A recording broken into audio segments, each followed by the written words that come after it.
안녕하십니까, 이시영입니다. 지금까지 어떻게 하면 이제 세로토닌이 활성화되는지 이런 문제에 대해서는 지금까지 우리가 공부를 열심히 해왔고, 이번 시간부터는 이 세로토닌이 부족함, 이것을 어떻게 우리가 메워야 되느냐, 어떻게 하면 세로토닌을 많이 형성하기 위해서 우리가 정말 이 세로토닌 부족 현상으로부터 탈피할 수 있겠느냐, 그 문제를 우리가 여러분과 함께 오늘은 나눠보는 이런 시간입니다. 그러니까 여러분, 우리가 세로토닌은 첫째, 모든 의학은 이 너무 많아도 안 되고 너무 적어도 안 되고 이 균형이 맞아야 된다, 이런 이야기를 많이 합니다. 그러나 세로토닌은 그렇지가 않습니다. 한 가지 예외로 세로토닌은 보통 상태에서는 넘치는 법은 절대로 없습니다. 그래서 세로토닌 과잉 증후군이다, 이런 것은 없습니다. 가령 여러분 잘 아시는 이 아드레날린이라든가 노르아드레날린은 너무 많아버리면 굉장히 사람이 공격적으로 되고 파괴적으로 되고 뭐 엄청난 문제가 생길 수가 있습니다. 그러나 세로토닌은 그렇지가 않습니다. 자, 여러분들, 우리가 이 세로토닌은요, 워낙 귀한 물질입니다. 이 양이 많지가 않아요. 여러분, 우리가 세로토닌 신경은 여기 뇌간에 바로 여기에 있고, 또 이 숫자도 몇만 개밖에 되지가 않아요. 보통 같으면 뭐 수백만 개가 있는데 세로토닌은 그렇지가 않습니다. 그래서 세로토닌은 굉장히 아껴 써야 되는 겁니다. 왜? 너무 많지가 않기 때문에 그렇습니다. 그러니까 그 세로토닌에 관한 우리 뇌신경은 굉장히 그 인색하다, 뭐 이렇게 생각을 하셔도 다르지가 않습니다. 여러분, 우리는 이제 우리가 세로토닌이 부족하면은 제일 먼저 생각하는 게 뭐냐? SSRI라는 이 약입니다.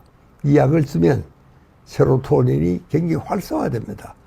여러분, 이 SSRI는 이게 무슨 세로토닌을 새로 만드는 게 아니고 세로토닌의 기능을 활성화시키는 겁니다. 그래서 세로토닌 양을 증가시키는 게 아니고 세로토닌을 어떻게 하면은 활성화해서 같은 작은 양이라도 우리 뇌를 활성화시킬 수 있겠느냐 하는 것이 이제 이 세로토닌입니다. 여러분, 그래서 이 세로토닌 신경에는 두 가지가 있습니다. 그렇게 이 세로토닌이 워낙 귀한 물질이기 때문에 여러분, 일단 한번 신경에서 생성이 되면은 제가 그림을 하나 준비를 했습니다. 저 신경세포에서 이렇게 분비가 되는 것이 다시 이렇게 돌아가는 그 모습을 볼 수가 있을 겁니다. 여러분, 저게 이제 첫 번째입니다. 그러니까 세로토닌 신경세포에서 일단 방출된 세로토닌은 다시 원래 신경으로 세포로 돌아가는 겁니다. 신경세포로. 그래서 이제 가급적이면 세로토닌을 절약을 하자 하는 이야기입니다. 여러분, 저 앞에 보면 저 앞에 신경이 있고 뒤에 또 신경세포가 있고 그 사이를 우리가 시냅스라고 이야기를 합니다. 그래서 이놈이 일단 세로토닌이 분비가 됐는데, 아까 제가 말씀드렸지만 세로토닌은 굉장히 인색합니다. 그래서 일단 분비가 됐지만 이걸 다시 흡수를 하는 겁니다. 이걸 우리가 재흡수라고 이야기합니다. 이렇게 일단 내려왔던 세로토닌이 다시 원래 신경으로 세포로 돌아가는 겁니다. 그런데 이 SSRI는 무슨 기능을 하느냐? 이렇게 일단 분비된 세로토닌이 다시 돌아가지 못하게 이걸 블락킹 하는 겁니다. 이걸 이제 아주 제지하는 거예요. 막아버려요. 그러면 이제 어떻게 되겠어요? 신경절로 기왕 분비가 된 세로토닌 신경은 고담 신경세포로 흡수가 되도록. 그래서 이제 세로토닌이 우리가 참 약한 상태에서는 저걸 쓰면은 세로토닌이 기능이 활성화되게 이렇게 되어 있습니다. 요거를 이제 차단함으로써 그 다음 신경세포로 많은 세로토닌이 전달이 돼서 세로토닌이 부족한 분을 우리가 메울 수가 있다. 그게 SSRI입니다. 여러분, 이 SSRI는 한 80년대부터 우리 정신과에 도입이 되기 시작을 했습니다. 근데 그때 처음 나왔을 때는 프로젝이라는 이름으로 출시가 됐는데, 여러분, 이것은요, 비단 우리가 지금 앞으로 이야기하려는 우울증뿐만 아니고 모든 신경세포에는 또 여러 가지 참 이 복잡한 이런 뇌가 뭐 한두 가지 일하는 게 아니잖아요. 여러 가지 기능에 이 세로토닌은 관여를 하게 되어 있습니다. 그렇기 때문에 세로토닌이 부족하면 여러 가지 문제가 생기는 거, 이것을 우리가 지난 시간에 다 우리가 설명을 드렸습니다. 그러니까 이 프로젝이라는 이름으로 나왔는 그 약이 지금까지 의사들이 처방한 약으로서는 세계에서 제일 많이 팔린 약입니다. 근데 그리 생각하면은 이 세로토닌이 얼마나 귀한 물질이며 또 어떤 문화권, 어떤 민족에도, 어떤 사람들에게도 세로토닌 결핍 증상이 잘 일어난다. 그런 뜻입니다. 이렇게 세로토닌이 부족한 현상이 자주 일어나기 때문에 이 SSRI라는 약을 많이 써서 이 분비가 된 세로토닌이 다시 원래 신경으로 돌아가지 않도록 불합격을 하는 겁니다. 이 저지를 하는 것이, 막는 것이죠. 예. 그래서 이제 우리가 이 세로토닌이 얼마나 귀중한 물질이라 하는 것을 여러분이 아마 저 그림을 보시면 이해할 수가 있습니다. 그러니까 여러분, 우리가 정신과적인 문제가 생기면은 뭐 개인이 문제가 생기면 개인 정신과 의사한테 가면은 치료를 받을 수가 있습니다. 그러나 우리가 요즘 이야기하는 자살이라든가 도박이라든가 우리가 지난 시간에도 그런 걱정을 많이 했지 않습니까? 이런 것이 정말 우리 한국은 너무나 많습니다. 이제 그럴 경우에는 국가에서 왜 이런 환자들이 이렇게 많을까? 국가에서 정책적으로 연구를 해야 됩니다. 그래서 국가에서 그 대책을 내놔야 됩니다. 그렇기 때문에 모든 선진국에는 사회정신병리연구소라는 것이 있습니다. 거기서 이런 문제를 아주 참 국제적으로 연구를 하고 대책을 내놓게 이렇게 되어 있습니다. 자, 그럼 이제 구체적으로 이 대표적인 세로토닌 결핍 증후군에는 어떤 것이 있으며 또 어떻게 치료를 해야 되겠냐 하는 문제를 말씀을 드리려고 합니다. 가장 대표적인 게 우울증입니다. 또 우울증은 우리가 참 걱정을 해야 될 게 항상 자살이라는 위험한 요소가 따라가게 되어 있습니다. 그래서 정말 이 우울증은요, 뭐 누구나 없이 한때는 다 걸린다. 그래서 뭐 우울증은 뭐 감기와 같다.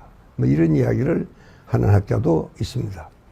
그러나 여러분, 우울증, 그러면 이거는 이제 병입니다. 정신과적인 병이지만, 그러나 우울감, 누구나 한때는 다 우울한 일을 뭐 여러 차례 우리가 일상생활에서도 겪어나갑니다. 그런데 그걸 우리가 병으로 생각하지는 않죠. 그러니까 이 우울증과 우울감은 아주 다릅니다. 요즘 여러분 코로나 블루라는 말을 많이 자주 아마 접했을 겁니다. 실제로 우리는요, 가벼운 코로나 블루는 누구나 다 앓고 있습니다. 이건 뭐 전 세계적인 현상이잖아. 이 코로나 때문에 우리가 밖에 외출도 잘 못하고 굉장히 참 우리가 제한을 많이 받죠. 그래서 코로나 블루에 빠지는 거, 우울증 같은 그런 증상으로 빠져들다. 특히 이제 또 중소 기업을 하는 분들이나 이 상인들은 이 생활의 단계 문제가 생기기 시작합니다. 그래서 이 우울증이라 하는 것은 누구나 뭐 참 걸릴 수도 있고 아주 가볍게 넘어갈 수도 있는데, 그러나 이제 우리가 참 조심해야 될 것이 이게 자살입니다. 여러분, 사람이 좀 우울해서 뭐 얼마간 그러다가 다시 일상을 좀 회복하면요, 그건 뭐 별 문제가 없죠. 근데 문제는 이 우울증은 항상 자살이라는 이런 위험한 생각이 따르게 이렇게 돼 있습니다. 여러분, 우리가 자살률 세계 최고라는 거는 여러분 전문의가 아니라도 신문에 많이 보셨죠? 실제로 그렇습니다. 정말 창피한 지경입니다. 그래서 저는 요즘 뭐 참 국제회의도 잘 못 나갑니다. 왜? 자살 그러면 코리아야. 여러분, 정말 1등이라도 했으면 좋겠도 우리는 항상 1등입니다. 지난 10몇 년째 계속 그렇습니다. 여러분, 그런데 한 사람이 자살하면은 그 사람만이 문제냐? 그렇지가 않습니다. 실제로 그 배후에는 한 50여 명의 자살 후보생이 진을 치고 있습니다. 그 말은 한 50여 명이 죽을까 말까 이 생각을 하는 겁니다. 우리 이웃에 있는 사람들이. 근데 그 중에서 한 사람 참 성질 급하고 용감한 사람이 뛰어내리는 겁니다. 그래서 여러분이 서울 시내만 하더라도 참 다리에 우리가 생명보험 회사에서 이 돈을 모아서 이 공익적인 사업을 하는데, 그래서 우리가 한강 다리에는 전부 이 생명의 전화를 가설했습니다.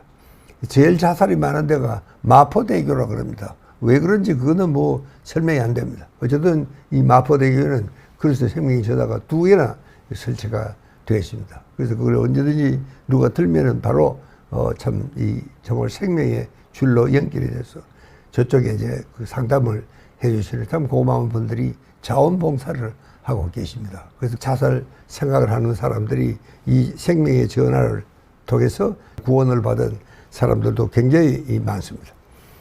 그러니까 여러분, 1년에 우리가요, 거의 한 13,000명에서 15,000명이 자살하는 걸로 이렇게 통계가 나와 있습니다.